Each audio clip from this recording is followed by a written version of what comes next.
Hey everyone, today I'm going to show you how to make a very simple snow base. Now for this base you'll need a few things. I'm starting with a pre-made mix of my gravel, stone, dirt mixture. I'll leave a link to this in the description. If you've got some texture paint then just use that, it's all good.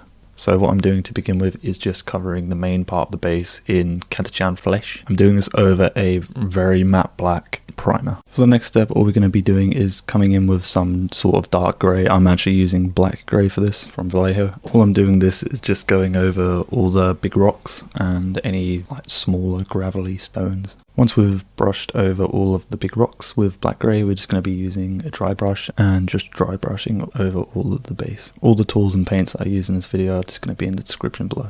Next up, we're just going to be dry brushing Eshin Grey over the top of the base. So this is just going to go over everything and it's just going to be a light dry brush. Obviously, if you've already got a setup for your base or how you want your base, you can obviously skip these steps and just go straight into the snow part. For the final dry brushing stage, we're just going to be using Eshin Grey and Ivory. For this step, I'm just doing a very light dry brush over everything. So now that all the dry brushing is done, we're going to move on to the snow. Now this bit is really simple. There's going to be a couple of products that I use from AK. The first product that I'm using is snow sprinkles. All I'm doing with this is just taking it straight from the pot and applying it to the base. If you notice that there is like a blue tint to the product, then it does dry white, so you don't really need to worry about that because that's exactly how I saw it the first time. Snow sprinkles gives a sort of melting snow / freezing over look. I've used quite a few different snow products and these ones in this video are the best ones that I've actually used, and this is across multiple different brands. While this is drying, all we're going to do is just dip our brush in water and then we're just going to pat down all the edges, and this is going to sort of blend it in and give the snow a nice natural melting feel. To me this looks like it's sort of melted and then frozen over again. Next up, we're just going to be using a mixture of MicroBalloons, sprinkles and water. You would want the consistency of this to be sort of like paint consistency when you get it straight out of the pot. All I'm doing here is just going within the previous step.